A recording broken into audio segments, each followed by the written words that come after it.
Hello, my name's Simon Zutshi, and in this video I want to share with you how you can actually acquire your next high cash generating HMO. Now this is actually video 3 in a 3-part series all about HMOs. Now part 1 was all about why you should be investing in HMOs, and I talked about how I got started in my first HMO, the different types of HMO, the different types of tenants. We talked about how much money you can make, and also we addressed the question, is there an oversupply of HMOs? And there is a supply of average HMOs, but I talk about high-end co-living HMOs which can give you not only a higher profit but also lower voids as well. In the second video we answered some of the frequently asked questions about HMOs, such as, do you need lots of money to invest? And the answer is, well, no you don't. Do you need to manage the properties yourself? And the answer again is, no you don't. And I also showed you, we went live online to show you how you can actually work out in your area exactly what's the demand for HMOs. You can check out the local competition and see exactly how much you can make renting out rooms. So if you haven't watched the first 2 videos, I highly recommend you go and watch those, because this video will make a lot more sense once you've done that. Now, I've been investing in property since 1995. I actually got my first HMO in 1998. It was a 3-bed student HMO. And it was kind of 2005 when I looked back over my portfolio of 10 years. And in 2001, I left my job. In 2003, I completely replaced my income. And that's when I set up the Property Investors Network.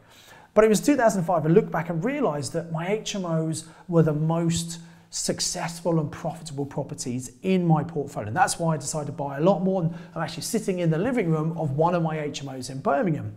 And I went on to teach a lot of people how to do this. And a lot of people have replaced their income much quicker than I was able to, because they followed my blueprint formula. I'll talk more about that later. I'm going to share it with you. And actually, as I said, this is one of my HMOs. So I thought, wouldn't it be good for you to have a little look around this property to get an idea a little bit more about exactly what an HMO looks like. So now let's show you that video. So come on into the HMO. So first of all, I'm going to point out lots of little things that you need to know about. And it's very important that you have an interlinked smoke detection system to keep people safe in the property. And what you have to do is you have to get a suitable person to check that every week. Now, it could be your cleaner, as long as they're trained how to do it, and they just mark to say it's been tested every single week, and the records are then saved in this fireproof box. So if there wasn't ever an incident, you could prove that actually the alarm has been checked on a regular basis. Okay, come on through. Now we actually have the stairs going upstairs. We'll go upstairs later on. There's a large storage cupboard here as well. And then this is the main living room. Now, in some HMOs, there is no communal space. In some parts of London where things are really expensive, there may be no communal space at all. However, I like to rent to students and young professionals, and they'd be used to having a sharing unit. And actually, I believe that an HMO should not just be a room in a house. It's all about having a community for people to live in. And this is the concept of co-living. So as you can see, this has been decorated. It's not the normal magnolia walls that you have with many HMOs. And I think that's important because there are lots of HMOs in the market. You need to compete and look a bit different. And it obviously does look a bit different. Some people may not like this, but the whole point is we want it to stand out and be very different. Also, over here, you'll notice that there's a table with enough space for everyone to sit around. This is not about people eating their dinner in their rooms. It's about people living together and having this community. There's enough space for people to sit around and have a social feeling, and a nice flat screen TV for them to enjoy Netflix and all the other channels they can get that we subscribe to for them. Now let's move through to the kitchen. I want to point out this as well. So it's very important, again, we talked about the fire alarm system. You need to have these thick fireproof doors. They last for 30 minutes in a fire. They've got hinges on them to make sure they close properly. Now, we've propped a few of them open for the filming today. They shouldn't be propped normally. They should be shut just to keep things nice and safe. And there's an intermittent strip as well, which expands to stop smoke spreading in the event of a fire. So fire safety is really important when you have an HMO. It's part of the licensing requirements. So this obviously is the kitchen, as you can see. We have a back door here to get out. This is the fire escape to get out into the garden. Then we have a pretty standard kitchen. We've actually got a dishwasher in here, a good sized sink. We've got the boiler tucked away. We have gas central heating that's controlled to make sure it's not on all of the time, because that would be quite expensive. We also have a double cooker. Now this property's got 5 people. This is one of my older HMOs from about 2005, 2006. We've actually just refurbished it. You've got to keep your property up to standard to make sure you're getting the right kind of tenants in and also maximising your rent. So with 5 people living here, you can't just have one small little cooker, because people will worry about, well, how long is it going to take for me to cook? Am I going to be able to cook what I want to? So we have 5, we've got the induction hobs, so 5 hobs on here, double oven as well. We've also got toaster, kettle, we've got a blender there for smoothies. We've got the, obviously, microwave, and you'll notice there's plenty of cupboard space. Extractor fan to take out all the smells. We kind of thought this through, and this is not a huge kitchen. In some properties, people might have a large kitchen diner, which means they don't have to have a living room. So that room we've just been through could be converted into a bedroom to give you extra revenue if there was enough communal space in a big kitchen. This particular property doesn't have that luxury, unfortunately. So come on through, and you see we've got 2 fridge freezers. I want to make sure that every person has their own shelf, so they don't get the food mixed up, and also they've got plenty of freezer space as well. And then also we have a washer and a dryer, and again, plenty more cupboard space. Storage is really important because people have lots of stuff with them. So come on through again. So this is the downstairs bathroom. So this is where any guests who come to who are not living here, they can come if they're visiting people. And 2 of the bedrooms actually share this particular bathroom. So obviously we've got a heated towel rail, we've got an extractor fan, which is really important to make sure that, you know, it doesn't get condensation in here. We've got a nice sink, and obviously we've got a nice big walk-in shower and an electric shower to make sure they've got hot water all the time. So that's the kitchen. Let's go and have a look upstairs. Now, I'm not going to go into the bedrooms, apart from one bedroom, which is an empty room. We have one void. We've just refurbished this. We're just filling it up again. I want to keep the privacy of those tenants. So I'll just show you one room to give you an example. And it's one of the smaller rooms, which is why we haven't rented it yet. Anyway, come on through. Okay, so now let's start looking at the rooms. So we have 5 rooms in this property. Something you need to understand, in an HMO, often you might buy a house that's got 2 reception rooms. 1 or even 2 of those receptions could be turned into bedrooms. So this was a front reception room. And what we've done, we've actually moved the stairs. So we've taken a little bit of room from this particular front room to put our stairs in, because we had to put the fire boarding in to make sure there's a 30-minute escape tunnel in the event of a fire to make sure everyone can get out of the property. But let me show you this one room. This is one of the smaller rooms we have, but it is vacant, so I can actually show you what it looks like inside. So here we go. Now, it's important that when you have a room, it's dressed. Don't just have a blank mattress, which doesn't look very attractive. So we put a duvet and a throw on here. Now we'll take all of these things out when the tenant moves in, because they will bring their own stuff in, but it's just helping someone imagine what it's like. And actually, I think we should probably get a picture to put on the wall there. We've got a reasonable sized wardrobe with enough space and put the clothes in. There's a chest of drawers as well. And in fact, I'm going to speak to my property manager, because this is my first time around this since the refurb. I think we should put a little desk in here, because the idea of working from home is very popular these days, obviously with COVID, and you know, having a desk space makes it a bit easier.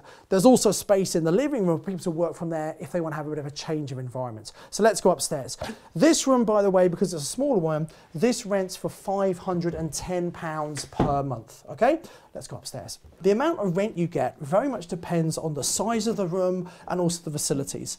That particular room, they share a bath with one other person, so you can't quite get as much rent as you would if you had a fully ensuite room. Something to point out here, obviously there's a smoke alarm there. All the smoke alarms are interlinked. What that means is if one goes off in one room, they all go off to give people plenty of notice to get out of the property. And also there's some emergency lighting here on the stairwell, so that if all the power's cut out in the event of a fire, people can safely see where they're going and get out of the property in plenty of time. Okay, let's go upstairs. Now the other rooms are all tenanted at the moment, and so we're not going to go into those, but let me just tell you a little bit about them. So this is one of the larger rooms. This has its own ensuite. That means it's got a shower, a hand basin and a toilet. And the rent for this is £550, and it went very, very quickly because a lot of people do like their own ensuite facilities. Okay, come on to the other rooms as well. This is the smallest room in the property. This rents for £500. You've got to make sure that all your rooms adhere to the minimum room sizes. Now, it does vary from council to council, but generally a single room has to be 6.51 metres squared, which is pretty small, but you've got to make sure it's big enough. And then a double room is 10.22 square metres. Then we have another room here, and this room is £525. And then finally, we have an attic room. So this goes up into the attic. Actually, I think you can hear the tenants in there. She's working from home. And there's a really big, lovely room with 2 big Velux windows, lots of light in there. And there's also an ensuite up there. This room in the middle here, by the way, has also a shower built into the cupboard. So in other words, 3 of the bedrooms have their own showers, and 2 of the bedrooms share the 1 bathroom downstairs. So 5 people, the rent on this property is almost 2,630, I think, a month when it's fully let. I like to allow about 10% for voids. So if you take off 10% voids, I have someone managing the property for me. They get 8% plus VAT, take that off. If you take off the bills, which is about 550 on this property, and my mortgage was just over 400, this property actually makes me about £1,100 per month, which is what a good HMO should make, about £1,000. If you've got a smaller HMO, maybe a 3-bed, what we call a minimo, it works in cheaper areas. It might make about £500. And if you have a really big HMO, 10 plus rooms, then that should be making £2,000, £3,000, even £5,000 profit per month. So what we call a mega HMO. And obviously, if you're just starting out, you might start with a minimo or a smaller one, but if you're already investing in property, I'd suggest you really start thinking about these mega HMOs, because one HMO, your next HMO, could be enough to replace your income. Okay, so I hope that was useful and opened your eyes to some of the things you need to put into your HMO. Obviously, you need to learn how to do HMOs correctly and properly, but actually it is something that is very easy to learn. You know, it's not this black art. You can actually get all the information you need. And once you know how to do HMOs, it's pretty straightforward. Now, most people start investing with single let properties because they think it's easier, or they're not even aware about HMOs. And HMOs is definitely seen as a more advanced strategy. However, as a beginner investor, I believe it's absolutely possible to make your very first, the next property, an HMO. And here's how you do it. So there's a few steps to the process. First of all, you learn how to do this properly. You know, when you learn to drive, you didn't just get in the car and start driving. If you do that, you're going to crash. Same thing in property. Any idiot can go and buy a property, and many idiots do go and buy property. By learning how to do it correctly, you can pay less money for the properties you buy, you can avoid the expensive mistakes, you can learn through other people's mistakes rather than making mistakes. So it's a really smart thing to learn how to do this properly. Once you understand it, you can go and do the research to make sure you buy in the correct area where there's good, strong rental demand to make sure the properties are full all of the time. Even better, you don't actually need to buy. You can use strategies such as rent to rent and purchase lease option to dip your toe in the water on properties you don't even own, just to see if HMOs works for you. So that's what you need to do. It's a bit of a step-by-step if you're beginning to invest in property. Now, to help you with what I've just explained, I've actually created a very simple HMO blueprint, and you can access this blueprint completely free of charge, which takes you step by step through what do you need to do. So there should be a link below this video. You'll be able to click on the link, fill in your details and register to get access to the blueprint. And I highly recommend you do that once you've finished watching this video.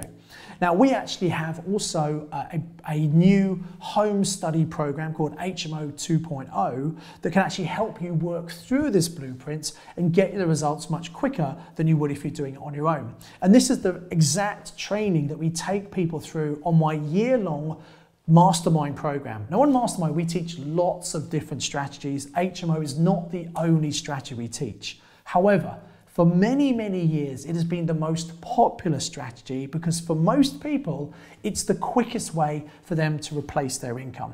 And we open up this home study program just once a year. We're going to be doing that very, very soon. And we do that because we want to take everyone through the home study. Although it's something you can learn at home on your own and you get access to it forever, actually by going through the training as a group, you can learn from other people, and it's much more fun and enjoyable doing it in that way, learning as a group. And you get the benefit of the network learning effect because you see other people taking action and getting results. And this is why everyone on our mastermind goes through this at the same time as people who come into the program. But what I want to do is I want you to just focus in, having watched these 3 videos, hopefully you realise that actually maybe HMOs is a great strategy that you could be using in your local area. And by the way, even if you don't live in the UK, we have overseas clients who are investing remotely in HMOs. And you know, you might think, well, is that really possible? Well, if you tap into people on the ground and you know what to do, and you have specialist knowledge that most landlords don't have. Because remember, HMOs is seen as a more advanced strategy. Most landlords have single let properties and they don't understand HMOs, or they're not even aware of HMOs. Whereas there's so much opportunity in HMOs. Once you're educated, you can access that information. As I say, we've got this international footballer. He lives in Malaysia. He's playing professional football over there, and he's earning a lot of money, and he wants to replace his income. And he's recognised, well, buying single let's going to take a lot of property to get to that high income, but actually doing HMOs is doing incredibly well. So I know people can absolutely invest not only internationally, but also in different parts of the country once you know what you're doing. So I want you to think about this. Why do you want to invest? What's your reason why? And if you go all the way back to what I said in my very first video, you know, when I actually I finished university, I didn't actually have a job. It took me a year to get a really good job at Cadbury's, and that was my dream job. But it took me to really commit and decide I really wanted to get a great job. I put in the hard work, and as a result of that, I did get a very good job at Cadbury's. And very often people who want to invest in property, they say, yeah, I'd like to replace my income, but they never really truly commit. So my invitation to you would be to decide, why do you want to invest in property, and what do you actually want to achieve from your property investing? If you get really clear on what you want and why you want it, you're far more likely to get there. And I believe that with the very high cash flow you can get from HMOs, you're going to get there much faster than any other strategy. The next thing you might want to think about, well, how many of these properties do you actually need? And in video number 1, there was a download, which if you haven't done yet, I encourage you to do that. Go through that download and see how many properties do you need to reach your target. For most people, it's between 3 to 5 properties. Most people in the UK, 3 to 5 good HMOs would completely replace their income. And what that means is you could do this in the next 12 months. How would that feel if 12 months from now, you're in a position that you didn't have to work? Now, you might love your job, you might be really happy doing it, which is fantastic. And maybe you just want a safety net in place in case something happens to you and you can't do that job. Or maybe you hate your job and you're desperate to get out. Well, this is the way you could do it. And I really encourage you to educate yourself and take action about HMOs, because there's so much opportunity. Now, maybe actually 5 HMOs isn't enough. You need a lot more than that to hit your goals. Well, look, we have many people in our 100K club. These are people who've done our training, they've applied what we've taught them, and they now have in excess of £100,000 profit per year from their property. The sky really is the limit here.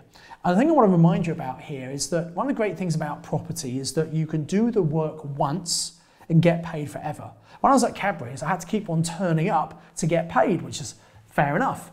But that first property that I bought and turned into an HMO in 1998, well, I don't really have to do any more work with that now. Even when I was managing it, it was very, very low management required. Now I get someone else. I don't have hardly any time, about an hour a week, to manage all of my properties, which are all over the UK. So that's a true example of work once, get paid forever. And once you understand just how powerful property is, you can get a number of these cash machines to totally change your life. I really want you to think about that. What is your life going to be like if you take action on what I've shared with you in these 3 videos? So my encouragement to you would be, make sure you download the blueprint. It should be just below this video, maybe in the description. Click on that, fill in the details, download the blueprint to get a really clear step-by-step of what you need to do to start getting HMOs. And also, I'd like to invite you to come and join me on a live masterclass all about HMOs. So having gone through the blueprint, you might have some questions, you might need some help. And on that live training, I'm going to go through the blueprint, explain exactly what you need to do. And also, because it's live, you can get your questions answered. However, it's going to be happening pretty soon. So I encourage you to click on it right now, come and register that live masterclass with me, and I'd like to help you move forward and get great results with your property investing. So look, if you've got any questions, why not come and type them in the comments box below. You might want to share this video on social media with your friends and family, let them know about this as well, because, you know, why on earth wouldn't you want to tell your loved ones about how they too can change their lives and really get the most out of their property investing? I encourage you to invest with knowledge, invest with skill.